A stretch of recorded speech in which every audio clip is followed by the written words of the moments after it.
Salut tout le monde et bienvenue dans cette nouvelle vidéo consacrée cette fois-ci au déballage du Xiaomi Mi Note 2.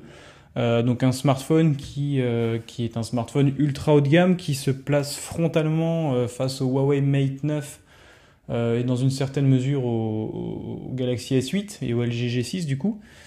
C'est un smartphone qui n'est pas commercialisé officiellement en France ni même en Europe. Néanmoins, par certains revendeurs que vous connaissez certainement, vous avez toujours la possibilité aujourd'hui de vous faire livrer ce type de smartphone. Donc pour la présentation rapide, c'est un smartphone assez grand vu que c'est un écran de 5,7 pouces en Full HD, définition Full HD uniquement. Par contre, l'avantage c'est que c'est un écran OLED, donc une technologie proche de ce que Samsung propose sur la plupart de ses smartphones, donc des contrastes infinis, des couleurs très flashy, donc assez flatteur pour l'œil. Le taux d'occupation de l'écran est plutôt réussi, on approche les 75%, donc on est encore un peu loin de ce que propose Huawei avec le Mate 9, le Mate 8, ou bien sûr Xiaomi avec le Mi Mix qui était sorti à l'époque. Le processeur, quant à lui, c'est un processeur Snapdragon, donc c'est un processeur Qualcomm 821, cadencé à 2,35 GHz, donc quelque chose de plutôt puissant. On n'est pas sur le dernier cri du Snapdragon 835, mais pour la plupart d'entre nous, ça suffira largement, je pense. La mémoire interne, c'est 128 Go d'origine. Vous avez un capteur audio de 22,56 mégapixels, donc c'est un capteur un peu particulier, développé en partenariat avec Sony, qui est un des capteurs les mieux définis aujourd'hui sur les smartphones actuels. Après, le nombre de pixels ne fait pas la qualité de la photographie. Ça, c'est une chose qu'il faut savoir. La batterie, par contre, elle est assez énorme. C'est 4070 mAh. Le capteur frontal, c'est 8 mégapixels. Et le tout tourne sur Android 6.0. Donc, pour la boîte, comme d'habitude sur les produits chinois, il n'y a pas énormément d'informations. On sait juste qu'il est 4G. On voit juste là la définition par exemple de la caméra, donc 22 mégapixels. On voit que c'est un écran 5,7 pouces avec une batterie de 4070 mAh, donc plutôt costaud. Ici il y a une annotation 3D, je ne sais pas trop ce que ça veut dire, et vous voyez là que c'est un 128 Go de mémoire avec 6 Go de RAM. Donc autant dire que la fiche technique est plutôt costaud pour un smartphone qui est c'est un peu difficile de décrire son prix parce que ça dépend des revendeurs, mais qui tourne entre les 380, peut-être même un petit peu moins, et les 450 € aujourd'hui. Donc dans la boîte, tac, on va l'enlever parce qu'elle sert à rien. Voilà le beau smartphone. Donc en fait, il reprend légèrement le design du Huawei le Mate 9 Pro. Je ne sais pas si vous avez déjà pu l'observer. Le Mate 9 Pro, c'est une évolution du Mate 9. Il reprend toutes les caractéristiques du Mate 9 en un peu plus musclé et également la particularité d'avoir des courbures au niveau de l'écran sur les côtés à l'image d'un Galaxy S7, S8 et le Note 7 du coup qui n'est pas sorti mais qui avait ce design. Alors, tac. Pour le smartphone, je vais enlever ce petit film un peu immonde. Tac, voilà. Alors pour ceux qui ont pu avoir en main un Xiaomi Mi Mix, le dos il est assez semblable en fait. On a cet aspect un peu. Là c'est du verre, c'est pas de la céramique. Néanmoins le positionnement capteur, les informations, le positionnement du flash LED reprend un peu le design d'origine du Xiaomi Mi Mix. Du coup c'est plutôt sympa, c'est bien fini, c'est plutôt propre. L'écran est légèrement courbé sur les bords, on n'atteint pas l'angle aussi important que ce qu'on peut trouver sur les produits Samsung, mais il y a une certaine courbure qui est plutôt sympa. Le smartphone est plutôt joli, il n'est pas très léger malgré sa grande taille, c'est comme 5,7 pouces. Pour vous donner une information un peu plus précise, il mesure 156 mm de haut, 77,3 de large, donc il est assez large à prendre en main, et 7,6 mm, tout ça pour 160 grammes à peu près, donc c'est plutôt un poids qui est contenu, plutôt correct. Donc voilà, le bouton à l'avant il est cliquable, donc lecteur d'empreinte est cliquable. Sur le dessus, vous avez toujours un maintien de la prise jack, un port infrarouge qui se trouve ici, un micro. Sur la tranche droite, vous avez le bouton power, le volume. Sur le dessous, deux grilles pour le micro, bien qu'il n'y en ait qu'une qui fonctionne, et l'USB type C. Ainsi qu'un tiroir pour mettre votre carte SIM. Donc bien sûr c'est du nano SIM, c'est du dual SIM. Et vous avez la possibilité, si vous voulez, de mettre une carte SD. Qu'on verra tout à l'heure. Je le démarrer après pour vous présenter rapidement le smartphone. Ensuite, dans la boîte, bah, pas grand chose de plus. Il y a un petit outil pour extraire la SIM. Ça, c'est le papier. Ensuite, on se retrouve avec un bloc chargeur. Donc, c'est un bloc chargeur Xiaomi, donc il n'est pas adapté forcément à nos prises françaises et encore moins européennes. Néanmoins, si vous le commandez sur des revendeurs et qu'il est livré en France, vous aurez un petit adaptateur à 2 balles qui se mettra dessus. Après, je déconseille toujours d'utiliser les petits adaptateurs parce qu'il n'y a pas de certification CE. Donc niveau électrique, garantie, etc. Ou s'il y a un feu qui se déclare chez vous. Je ne sais pas quelles sont les garanties si vous utilisez un matériel qui n'est pas CE par rapport à votre assurance. Donc réutilisez toujours des blocs chargeurs qui traînent chez vous, type Samsung, LG, Sony, Apple, peu importe. Mais des choses qui ont quand même subi des tests conformes aux réglementations européennes. Donc là, d'origine, c'est un chargeur qui a une charge de 2,5 ampères. Donc plutôt costaud, la moyenne aujourd'hui se situe aux 2 ampères, donc ça devrait être une charge relativement rapide. On verra ça lors d'une charge, je vous dirai la prochaine fois que je l'aurai testé si la charge est rapide. Et un câble classique USB type C. Voilà, donc il n'y a vraiment pas de fioriture, le packaging n'est pas super beau, on dirait une boîte à œufs un peu, je pense que c'est un peu le même carton.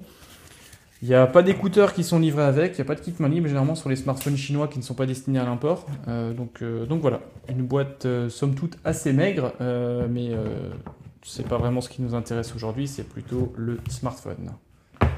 Alors, pour en revenir à notre smartphone, on va rapidement le démarrer. Tac. Donc ce qui est intéressant vraiment sur ce smartphone, c'est le fait que ce soit un écran OLED. Donc c'est comme je l'explique souvent.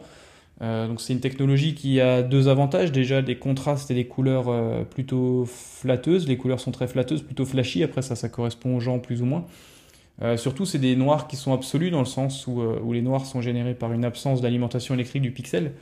Et ce qui veut dire que le noir est vraiment noir pour le coup. C'est pas une orientation d'un cristaux liquide LCD, mais c'est plutôt une lumière qui est simplement éteinte pour faire simple. Et du coup ça génère des noirs qui sont absolus. Donc plutôt flatteur.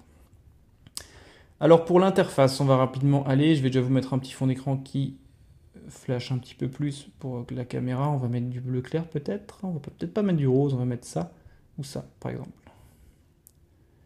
Tac, tac. Alors on va rapidement voir ce qu'il nous propose en termes de caractéristiques, etc. etc.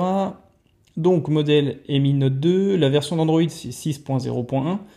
Le CPU, comme je l'ai dit, c'est un Snapdragon à 821 cadencé à 2,35 GHz. Vous avez 6 Go de RAM d'office. De toute façon, il n'y a que cette version qui est importable apparemment. Et en mémoire interne, c'est une version 128 Go. Donc au premier démarrage, sans installer quoi que ce soit, il vous reste 119 Go de disponible. Donc vous avez largement de quoi faire. D'autant plus qu'il me semble qu'il est possible d'ajouter une micro SD. On va regarder, je vais rapidement ouvrir le tiroir du logement SIM pour vérifier ça, histoire de lever le doute, parce que j'avais pas encore vérifié ce point effectivement. C'est le moment de le faire avec vous.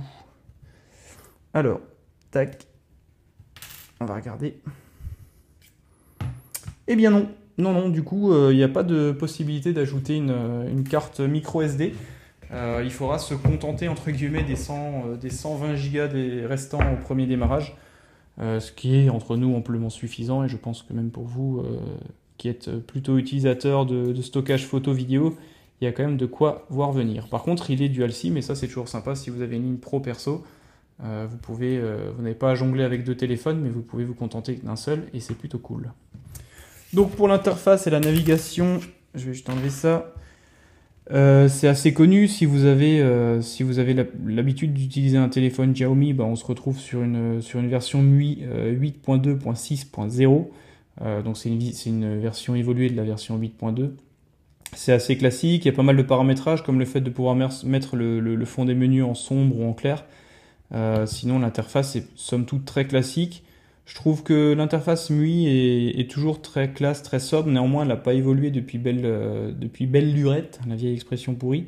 Parce que je me souviens avoir essayé, il n'y a pas si longtemps que ça, un Xiaomi Mi 4, Mi 4C notamment. Et honnêtement, l'interface était tout le temps la même. Alors ça, c'est un constat qu'on fait chez Apple, qu'on fait chez Samsung, qu'on fait chez beaucoup de constructeurs. Néanmoins, cette redondance peut être un petit peu énervante à force. Pour la partie photo, du coup là on on a une partie photo qui apparemment est un peu le fleuron de ce smartphone avec leur capteur de 22 mégapixels, ce qui est assez énorme. Vous avez différents modes, vous avez un mode panorama, minuteur, audio, donc ça c'est des prises de notes audio. Vous avez un mode full manuel, je crois que la caméra tremble un petit peu, je suis désolé si c'est le cas. Un mode full manuel, vous avez un mode redressé, donc ça je pense que c'est pour vous permettre de redresser les perspectives. Un mode embellissement, donc ça c'est plutôt un mode pour flatter un petit peu la rétine, mais c'est toujours la sauce chinoise, donc faut un peu s'en méfier. C'est pas super sympa ni super naturel, je trouve, comme mode. Vous avez un mode de groupe selfie, donc ça vous permet de faire une photo en maintenant un angle comme ça, en balayant l'horizon, ce qui vous permet de faire une espèce de panorama. HHT, alors ça, HHT, je ne sais pas ce que c'est, il faudra que j'essaye. Vu le logo, je pense que c'est un truc qui doit se passer quand il fait nuit ou en mode pleine lune, je ne sais pas. Et un mode tilt shift, donc qui prend plusieurs photos et qui les compile pour faire un petit peu une photo un peu amusante de la ville, ou voir un peu transformer la ville un peu en fourmilière, pardon. C'est plutôt sympa. Par contre, ce qui m'avait surpris chez Xiaomi, c'est le manque de paramétrage de l'image. En fait, si vous voulez, vous avez uniquement le choix du format, donc 4 tiers ou 7/9, et la qualité de l'image. Alors, c'est soit très fine ou normale, mais vous pouvez vraiment pas jongler entre les définitions. Ce qui est dommage sur un capteur qui aujourd'hui développe 22 mégapixels, parce que ça fait des fichiers qui sont assez lourds. Et on n'a pas l'information de ce qu'on choisit. On ne sait pas si on bascule en 12 mégapixels, en 15, en 10, etc. Vous avez uniquement le choix entre ces deux paramètres et je trouve ça un petit peu dommage. Surtout quand on vend un smartphone en mettant en avant ce principe d'excellent photophone.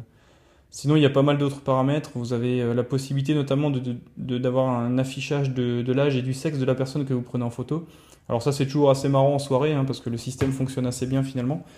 Donc voilà, il y a ça, il y a détection des visages, enfin des trucs assez classiques. Vous pouvez néanmoins régler le contraste, la saturation et la netteté de l'image.